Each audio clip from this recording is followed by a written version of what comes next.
손을 잡고 손을 잡고 손을 잡고 예.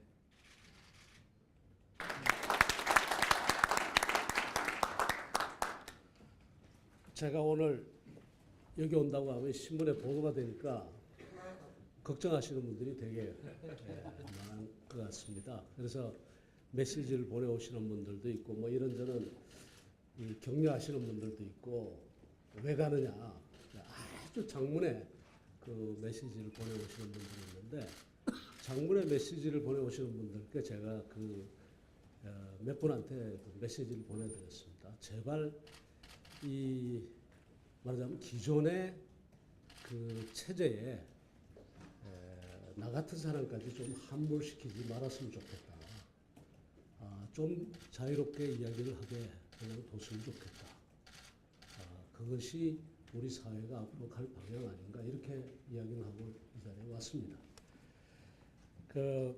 사실은 저는 지금 개인적으로 이야기를 드리자면 저는 대의 정치나 그 다음에 또 정당 정치의 한계가 상당히 있다고 생각을 합니다. 그래서 저 나름대로 일종의 그 수기형 민주주의, 일종의 대한민주주의 운동을 하고 있습니다. 그렇기 때문에 그 대한민주주의 운동하는 사람이 다시 대의 정치나 정당 정치에 입을 댄다는 것도 좀 무리가 가고 또 제 나름대로 할 일도 있고 해서 그래서 사실은 어떤 정당에 가입한다든가 또 아니면 무슨 직을 맡는다든가 하는 것은 저한테 저뿐만 아니라 저와 같이 일하는 분들한테도 상당한 부담이 되고 해서 제가 일선 정치에는 이런저런 이유로 하여간 이 참여를 못하고 있고 안 할 예정입니다.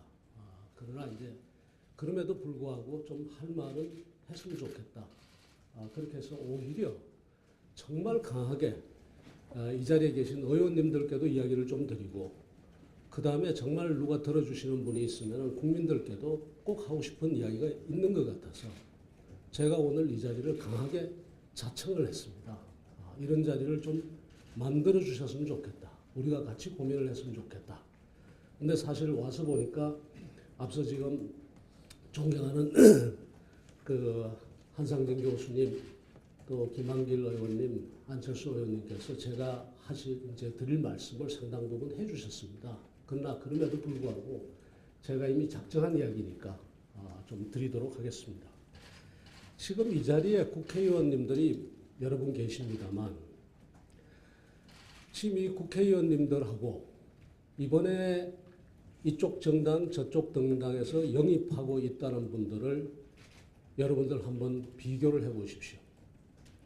제가 왜 비교를 해보라고 이야기를 드리는가 하면은 4년 전, 8년 전, 12년 전에 지금 국회의원들이 출마하실 때 이분들의 면면이 이번에 영입되는 분들보다 더 못했습니까? 그렇지 않습니다. 매번 선거 때마다 이분들, 저이분들 영입했고요. 그리고 그분들이 정치를 했습니다. 그런데 우리 정치는 여전히 욕을 먹고 있습니다. 이건 뭘 이야기를 하느냐?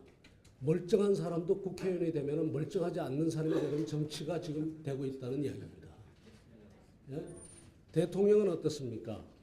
노무현 대통령의 그 비극적인 어떤 말하자면 죽음이라든가 그 다음에 5년 대통령을 하면서 제가 5년 동안 모시면서 느낀 것이 많았습니다. 노무현 대통령뿐이 아니지 않습니까?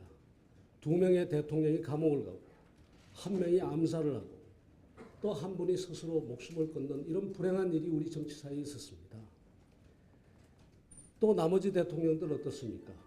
사실상 자기가 소속했던 당으로부터 출당이 되는 수모를 겪기도 하고 여러 가지 만신창이가 되는 모습으로 청와대를 떠났습니다. 물론 잘못된 대통령 개개인이 잘못되어서 그럴 수도 있습니다. 그러나 이것은 무엇을 이야기하는가 하면 모든 대통령이 만신창이가 돼서 청와대를 떠난다는 사실은 어딘가에 잘못된 데가 있다는 이야기입니다. 관료체제도 마찬가지입니다. 관료도 마찬가지 아닙니까? 9급이든 7급이든 5급이든 대체로 시험 하나는 다 쳐서 들어가는 사람입니다. 그렇게 쳐서 들어간 사람들이 관료 사회에 들어가서 몇 년을 근무하다 보면 어느새 눈치꾼이 되고 복지부동을 하고 그 다음에 뭐가 되는가 하면 정말 어느 분 말씀대로 이 물에 젖은 낙엽이 돼서 꼼짝을 않습니다. 그러면 왜 이렇게 멀쩡한 사람들이 다들 개개인이 만나보면 다 개개인이 다 훌륭한 국회의원이고 훌륭한 대통령이고 또 그다음에 훌륭한 관료들인데 이분들이 집합적인 활동을 할 때나 국가의 의사결정을 할 때는 왜 이렇게 못하고 국민들로부터 치탄받는 이런 것이 있을까? 이것은 사람의 문제가 아니라는 이야기입니다. 사람의 문제가 아니라 우리 정치 안에 이 멀쩡한 사람을 멀쩡한 사람으로 만들지 않고 엉뚱한 사람 만들고 이상한 사람으로 만드는 그 구조가 있다는 이야기입니다.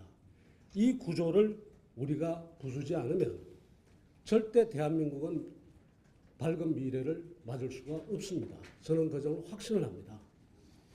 그러면 그 무엇이 뭐냐? 무엇이 우리 정치를 이렇게 만드느냐? 여러 가지가 있을 겁니다.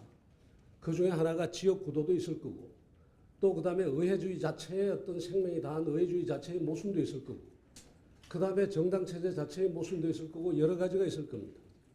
그 많은 모순 중에 중요한 것 중에 하나가 저는 뭐라고 생각하냐면 두 개의 거대 정당이 정치를 독점 내지는 과점을 하고 일종의 제로섬 게임을 하고 있는 이런 현상이라고 생각을 합니다.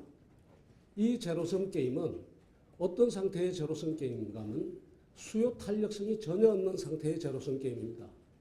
5년마다 대통령은 반드시 뽑아야 됩니다. 안 뽑을 수가 없습니다. 수요 탄력성이 없습니다. 반드시 뽑아야 됩니다. 4년마다 국회의원 300명 반드시 뽑아야 됩니다. 또 4년마다 자치단체장들과 지방의회의원들 반드시 뽑아야 됩니다. 수요 탄력성이 하나도 없는 구조 속에 거대 정당 두 개가 제로섬 게임을 하고 있습니다. 제로섬 게임이라는 것은 내가 많이 가져가면 상대가 못 가져가고 상대가 많이 가져가면 내가 못 가져오는 게 제로섬 게임 아닙니까? 이 제로섬 게임을 하는데 게임의 방법이 여러 가지가 있습니다. 방금 안철수 의원님께서 이야기를 하셨습니다만 정치로 말하자면 쉬운 정치가 있고 어려운 정치가 있습니다. 쉬운 정치는 뭐냐? 남을 욕하고 비난하고 그 사람들을 깎아내림으로써 그 반사이익을 보는 것이 이것이 쉬운 정치입니다. 이 쉬운 정치는 비난, 욕하고 또 그 다음에 상대의 허물을 탓하고 심지어 어디까지 이르는가 하면 상대를 죽음에까지 이르게 하는 죽임의 정치를 합니다. 이 정치가 저는 노무현 대통령의 죽음과도 저는 관계가 있다고 생각합니다. 직접적인 그 죽음은 이명박 정부의 어떤 수사라든가 이런 것으로 인해서 유발이 된 거지만 간접적으로는 이 거대한 죽임의 정치를 그대로 둔 우리 국민들 전체도 또 그 죽임의 정치를 한 이 정치인들도 모두가 저는 공범이라고 생각을 합니다. 그래서 저는 이 쉬운 정치를 정말 좀 종식을 해야 되지 않느냐 이런 생각을 하고 있습니다. 그 쉬운 정치의 첫 번째 것이 지금 제가 말씀드린 일종의 그런 죽임의 정치와 분노를 파는 이런 정치입니다. 그 다음에 이 쉬운 정치의 두 번째 모습이 어떤 것인가 하면 소위 말하는 파퓰리즘입니다. 국민들이 원하는 것은 다 해주겠다고 약속을 하고 실질적인 그 준비는 안 하면서 다 해주겠다고 약속하는 이런 파퓰리즘입니다. 그 다음에 세 번째 또 하나 있습니다. 쉬운 정치의 가장 대표적인 것이 지나간 지도자를 파는 겁니다. 박정희 대통령을 팔고 김대중 대통령을 팔고 노무현 대통령을 팔고 미래 비전을 세우고 미래 전략을 세우기보다는 또 국가의 역량을 정책 역량을 키우고 의사결정의 역량을 키우기보다는 미래의 지도자의 깃발을 들고 표를 얻고 하는 그런 정치입니다. 박정희 대통령, 김대중 대통령 그리고 노무현 대통령 그 돌아가신 분들의 우리에 대한 기대가 무엇이겠습니까? 그분들이 지하에 계시면 반드시 우리들로 하여금 이런 일을 아마 해주기를 원할 겁니다. 그분들을 추앙하고 그분들을 따르는 것이 아니라 그분들이 못다한 것을 이뤄주고 또 그분들을 넘어서 새로운 글로벌 사회에서는 변화를 우리가 흡수하고 그게 맞는 비전을 세우고 그게 맞는 꿈을 그리고 하는 것을 그분들이 원할 겁니다. 마냥 그분들의 그 깃발을 들고 표를 얻는 것을 원하지 않을 겁니다. 그분들이. 그런데 우리는 지금 어떻게 하고 있느냐. 그런 것을 하지 않고 과거 지도자의 깃발을 들고 표를 얻고자 지금 우리가 쫓아다니고 있습니다. 과거 지도자의 깃발을 들고 쫓아다닌다는 것은 무엇을 의미하느냐. 새로운 비전과 꿈도 없다는 이야기고 새로운 무엇을 만들어내지 못했다는 이야기입니다. 창피한 이야기입니다. 제가 정치를 안 하니까 그렇다고 말씀하실지 모르겠습니다만 감히 말씀드린다면 정치하는 분들로서 이거 자존심 상하는 일 아닙니까? 어떻게 과거의 깃발을 들고 과거 지도자의 깃발과 완장을 차고 표를 얻으러 합니까? 저는 이런 것은 이제 우리 국민이 용납해서 안 된다고 생각을 합니다. 그리고 권력을 잡으면 뭐 합니까? 권력은 저보고 이야기하라면 손잡이 없는 양날의 칼입니다. 권력은 많은 사람들에게 달콤한 것으로 보이지만 실제 권력을 운용해보면 그 권력은 손잡이 없는 양날의 칼이다. 쥐는 순간에 손을 베이고 그것을 행사하겠다고 어느덧 몇 번 행사하고 나면 그 칼이 어느 순간에 자기의 몸속에 들어와 있습니다. 지나간 권력자들의 여러분들이 그 5년 동안 어떻게 지냈는가를 한번 보십시오. 그러니까 권력을 잡는다는 것 자체가 아무 의미가 없다는 이야기입니다. 준비되지 않은 상태에서 권력을 잡으면 그 권력은 곧 죽음입니다. 그 무서운 권력을 쥐기만 해서 뭐합니까? 준비를 해야 되는데 우리는 그런 준비를 잘 안 하고 있다. 이 모든 것이 여러 가지의 폐해가 있습니다만 제가 볼 때 이것은 뭐냐라고 이야기하면은 이것은 우리의 지금 적대적 공존관계에 있는 이 양당 구조 이것이 저는 큰 원인 중에 하나라고 생각합니다. 어려운 정치를 해야 됩니다. 어려운 정치라고 하는 것은 뭐냐? 아까 안 의원님 이야기하셨습니다만 우리 글로벌 사회의 변화에 맞는 글로벌 사회의 분업 구조에 맞는 우리 사회의 산업 구조를 어떻게 바꿀 것인가? 그 다음에 일자리가 늘어나는 것이 아니라 점점 줄어들기만 하는 이 상황 속에서 정말로 우리의 일자리는 어떻게 마련할 것인가? 어떻게 하면은 저 수많은 영세 자영업자들의 저 고통을 갖다 우리가 덜어줄 것인가? 이런 것들 아니겠습니까? 또 더 나아가서는 지금 현재 제대로 되지 못한 우리의 의사결정체, 국가적 단위의 의사결정 체계를 어떻게 고칠 것인가? 이런 것을 해줘야 되지 않겠습니까? 특히 이런 어려운 정치는 누가 해야 되는가 하면 야권과 진보 쪽에서 해야 됩니다. 왜 야권과 진보 쪽에서 해야 되느냐? 자본주의 4.0을 쓴 칼레츠키라는 사람이 한 말이 있습니다. 사람은 뭔가 확실한 비전이 없을 때는 어디로 돌아가는가 하면 자기가 익숙한 곳으로 돌아갈 수밖에 없다고 했습니다. 그 익숙한 곳은 바로 어디냐면 바로 보수입니다. 그러니까 진보나 개혁을 주장하는 사람들이 확실한 대안과 꿈을 내놓지 못하면 사람은 언제나 보수 쪽으로 돌아가게 되어 있는 겁니다. 그렇기 때문에 진보와 개혁의 정치는 절대로 보수와 같은 정치를 해서는 안 되는 겁니다. 보수는 편하게 정치를 하고 대안을 내놓지 못하더라도 진보는 끊임없이 대안을 내놓고 꿈을 키워가고 희망을 줘야 됩니다. 그것이 진보의 정치인데 또 개혁의 정치인데 그 개혁의 정치를 우리가 과연 지금의 거대 야당이 그것을 해왔느냐? 저는 그 점에서도 반성할 점이 많다고 생각합니다. 어느 사이에 보수의 정치를 따라가고 어느 사이에 서로가 적대적 공존관계에 있는 그 어떤 틀을 벗어나지 못하고 따라갔던 것이 지금까지의 우리의 정치 아닌가 저는 그런 생각을 합니다. 저는 지금에 와서 우리가 새로운 정치를 가는 첫 발이 어딘가 하면은 제3당을 성립시키는 일이라고 생각합니다. 3당을 성립시키면 어떤 일이 생기느냐. 앞서 안 의원님 이야기하셨습니다. 두 당은 서로가 서로를 공격해서 상대방이 무너지는 것만큼 내가 얻지만 3당과 4당이 생길 경우에는 내가 상대를 공격해도 그 혜택이 나한테 오지 않을 가능성이 더 큽니다. 오히려 제3당, 제4당에 갈 가능성이 더 큽니다. 그렇기 때문에 무조건 상대를 죽여서 내가 사는 그러한 정치는 3당, 4당 체제에서는 어려워지는 겁니다. 당연히 무엇을 하게 되는가 하면 이 3당, 4당 체제에서는 내가 파지티브 게임을 하게 됩니다. 내가 무엇을 내놓아서 내가 비전을 내놓고 꿈을 내놓아서 국민들로부터 무엇을 얻어야 되겠다는 이런 생각을 하게 되는 겁니다. 그래서 이 3당 체제는 새로운 정치의 가장 중요한 출발이라고 저는 생각을 합니다. 그래서 이 부분에서 제가 사실은 오늘 여러분들께 이야기를 드리려고 한 겁니다. 저는 국민의당 그 자체를 지지하지 않습니다. 아직까지 더 봐야겠습니다.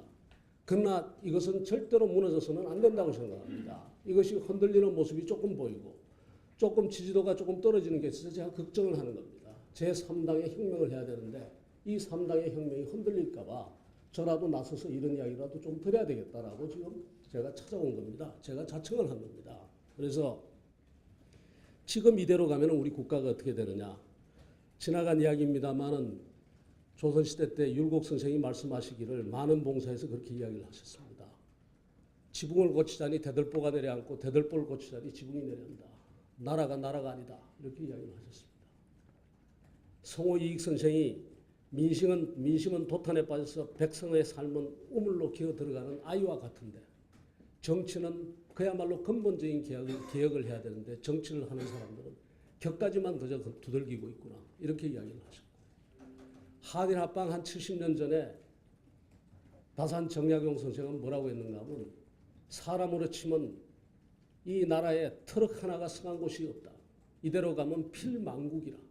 나라가 반드시 망한다라고 이야기를 했습니다. 그 수많은 절규를 했는데도 불구하고 조선이 이런 그 앞에 선현들의 이러한 울부짖음에도 그다음에 이분들의 그 고언에도 불구하고 조선은 아무것도 못하고 우리가 일본에 복속되고 말았습니다.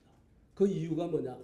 일본이라는 우리 조선의 그 마지막 정치 체제가 정치의 구조가 소위 말하자면 세도 정치라는 가장 비합리적인 그러한 일종의 가버넌스 구조를 가지고 있었기 때문입니다. 그러한 가버넌스 구조 속에서 새로운 대안과 새로운 의제가 떠오르지 않았고 그걸로 해서 조선은 멸망하고 말았습니다. 지금 똑같이 이 양당 구도 속에서 이과 똑같이 쉬운 정치가 계속되는 한 여러분들 이 대한민국이 성한다고 여러분들 자신할 수 있습니까? 저는 아니라고 생각합니다. 이미 지금 곳곳에서 트럭 하나가 정말 트럭 하나도 성하지 못한 그러한 느낌을 주는 데가 곳곳에서 일어나고 있는데 이대로 지금 우리 국가가 이대로 가야 되겠느냐? 이건 아니다. 남의 나라 이야기를 해서 죄송합니다만은 일본은 그 가버넌스 구조를 바꿨습니다. 명치유신이 뭡니까? 명치유신이라는 그 자체가 소위 그 막부, 다이묘들이 중심이 되고 쇼군이 중심이 된 그 막부 체제를 하급 무사들이 무너뜨리고 그게 입헌군주제라는 새로운 어떤 가버넌스 구조를 가져왔기 때문에 그것이 새로운 의제를 가져오고 그 새로운 의제를 통해서 정말 말도 안 되는 대동아 공령이라는 허황된 꿈을 꿀 정도로 그 나라가 부국강병의 길을 갔던 겁니다. 우리도 이 지금 양당 체제라는 이 잘못된 가버넌스 구조를 부수지 않으면 이것을 바로잡지 않으면 우리는 안 된다. 저는 감히 그렇게 생각합니다. 그래서 지금 보십시오.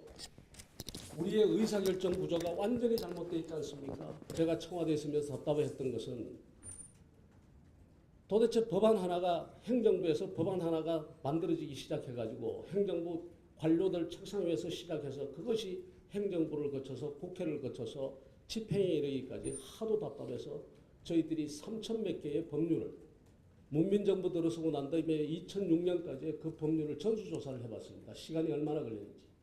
35개월이 걸렸습니다. 평균.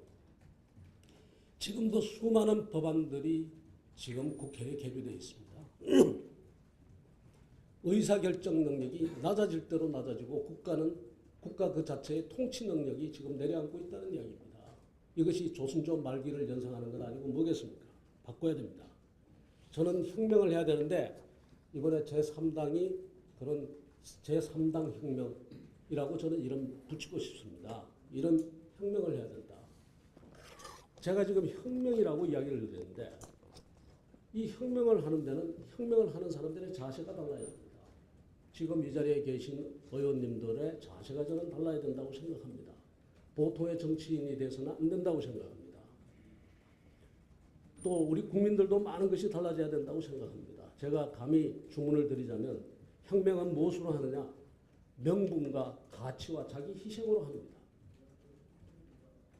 새는 작지만 그 작은 세력은 작지만 명분과 가치를 국민을 감동시켜서 하는 것이 혁명입니다.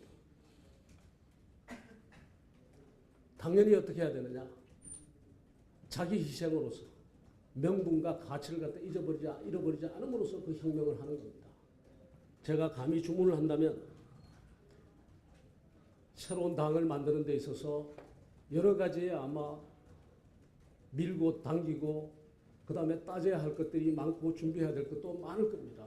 그 속에서 많은 분들이 자기가 가진 것들을 양보하고 내놓고 그렇게 해서 이 제3당 혁명을 해나가야 되지 않는가 저는 그렇게 생각합니다. 그렇지 않으면 우리 국민들은 작은 것을 크게 봅니다. 서로가 이익을 챙기는 그런 모습에서 오히려 그 혁명을 잊어버립니다. 그렇기 때문에 그런 점에서 각오를 단단히 해 주십사라고 제가 부탁을 드리고 싶습니다. 그 다음에 국민들에게도 이 기회에 한마디 드리고 싶습니다. 이번에 선거를 절대로 말하자면 국민의당과 새누리당, 국민의당과 더민주당 이런 구도로 보지 말아 주셨으면 좋겠습니다. 이 선거는 단순히 그런 구도가 아닙니다. 이 잘못된 양당 체제를 깨느냐 깨지 않느냐의 지금 싸움입니다. 그래서 이쪽에서 어떤 인재를 영입했고 저쪽에서 어떤 인재를 영입했다. 그 다음에 이쪽은 어떤 정책을 가지고 있고 저쪽은 어떤 정책을 가지고 있다. 당연히 비교해야 되겠죠. 그러나 비교하는 거기서 멈추면 안 됩니다. 그것에서 한 발 더 나가서 지금 우리의 국가의 모순된 가버넌스 구조를 바꾸는가 안 바꾸는가를 이것을 국민들이 생각해 주셔야 됩니다. 정치를 논평하시는 분들도 또 이 자리에 계신 기자님들도 저는 그렇게 생각합니다. 이 지금 양당 구조를 깨서 우리 국가의 건전한 의사결정 체계를 확립하느냐 확립하지 않느냐 그 점을 기억해 주셨으면 좋겠습니다. 그렇지 않으면 우리 사회에 수많이 떠올라야 할 의제들이 떠오르지 않을 겁니다. 떠오르지 않는 것은 그만큼 우리 국가의 경쟁력을 그만큼 떨어뜨리게 될 것입니다. 어떤 분들은 이야기합니다. 양당 체제라고 해도 잘 되는 국가 있지 않느냐? 미국과 같은 나라 봐라. 양당 체제라도 무슨 문제가 있느냐? 미국과 우리는 다릅니다. 미국은 사실상 양당이지만 사실상 수십 개의 정당이 있는 것이나 마찬가지입니다. 남과 북의 공화당도 남과 북이 다르고 민주당도 남과 북이 다르고 그 다음에 연방체제와 지방분권을 통해서 사실상 정당 자체가 분권화되기 때문에 수십 개의 정당이 경쟁하는 것과 마찬가지입니다. 그런 속에서 합리적 대안들이 만들어지고 그렇게 되는 겁니다. 근데 우리는 아니다.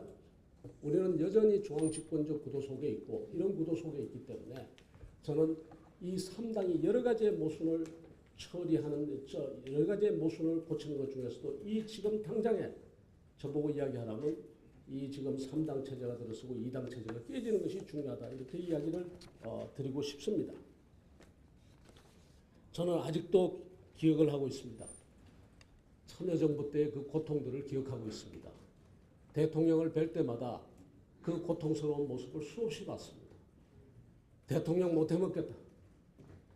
권력이 시장으로 갔다. 많은 사람들이 대통령 못 해먹겠다는 사실에 엄청나게 분노하는 분들도 계셨고 화를 내시는 분들도 있고 꾸지람을 주셨습니다만 옆에서 보는 입장에서는 정말로 대통령 못 해먹겠구나 했습니다. 그만큼 우리 정치가 어려웠습니다.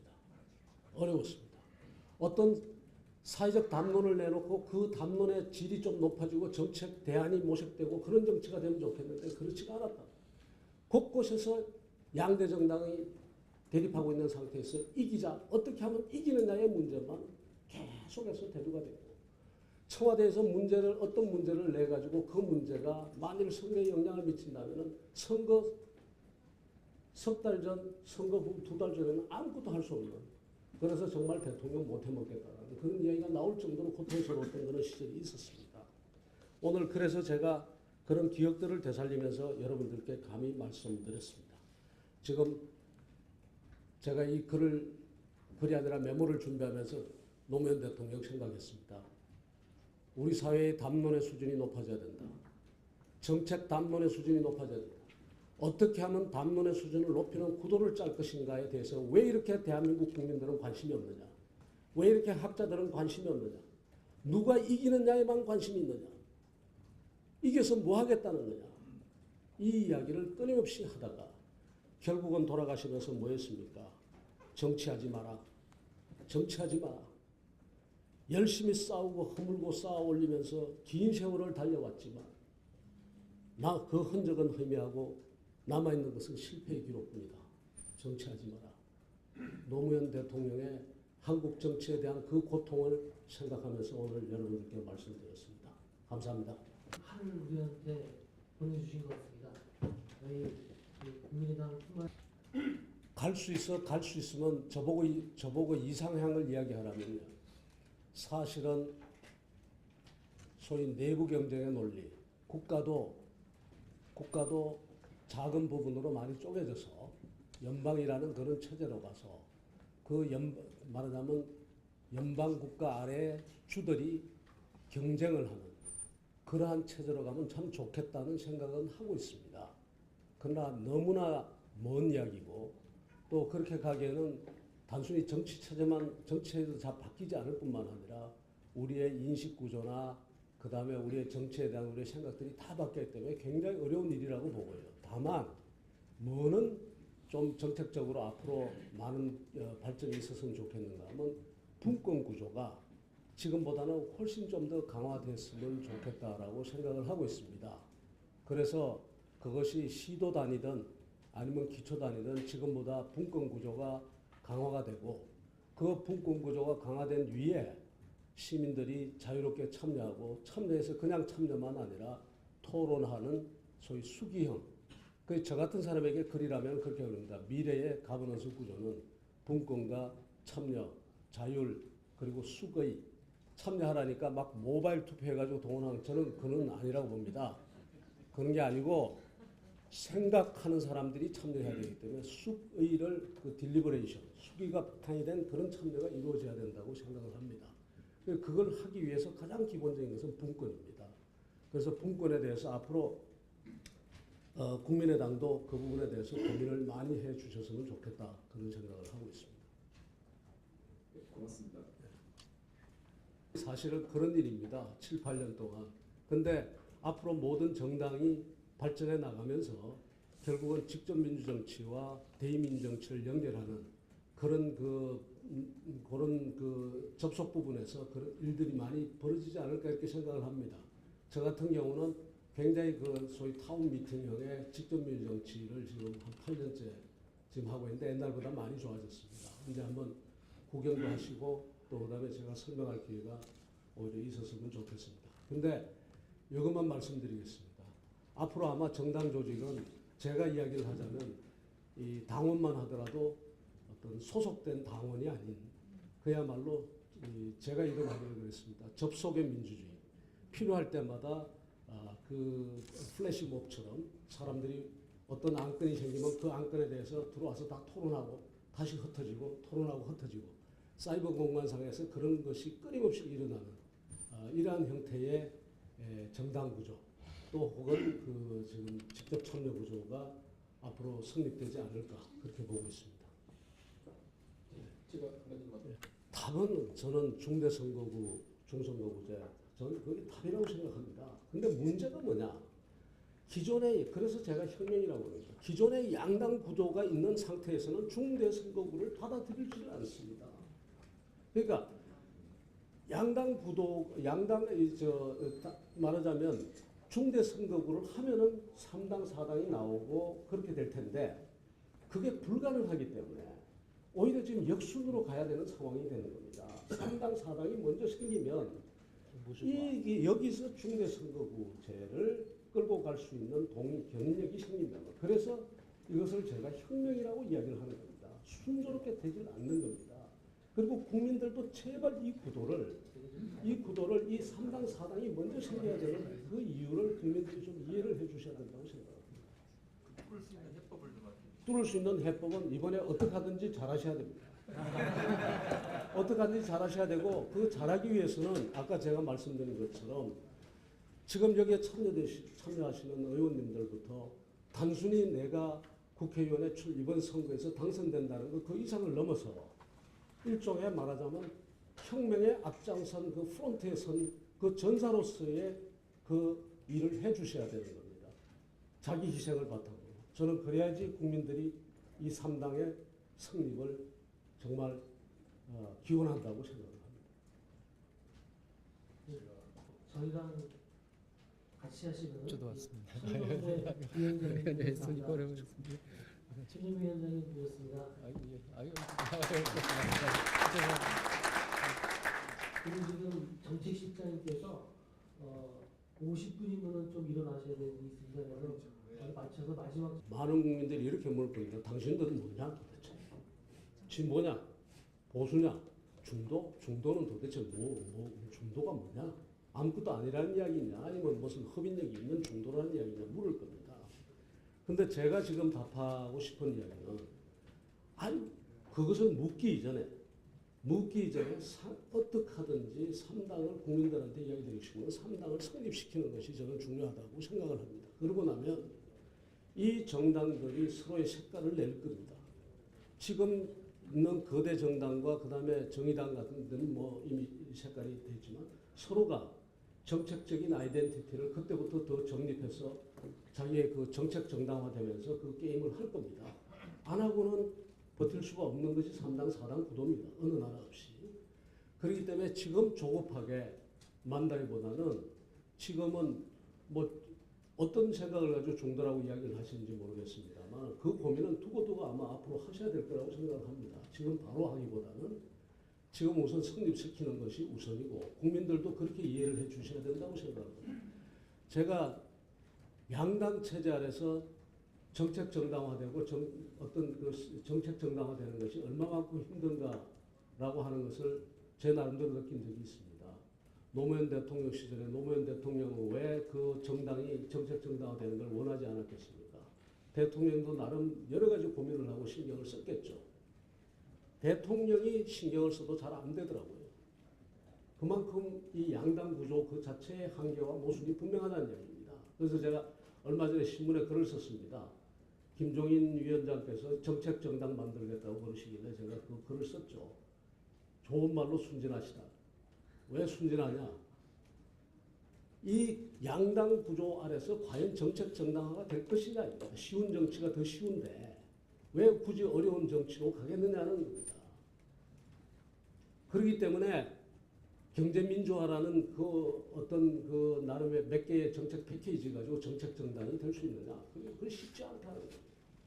결국은 그러다가 또 이건 뭐 야, 생각하는 건 이 정도일 줄은 몰랐다. 아니면 뭐 쏘갔다. 뭐 이러다가 또 이상한 일이 벌어진단 말이에요. 그래서 요점은 뭐냐.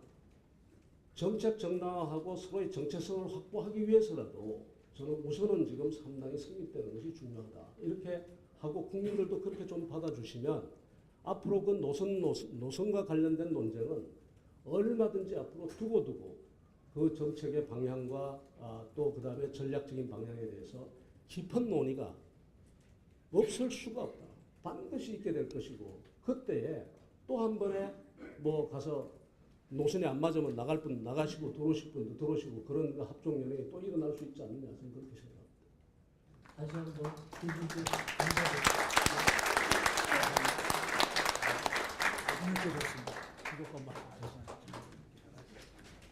국민의당 의원님께서 담아주셔서 지금 바로 의총을 하겠습니다. 지금 본회의가 좀 지연되고 있습니다. 그래서 바로 이 자리에서 의총을 하겠습니다.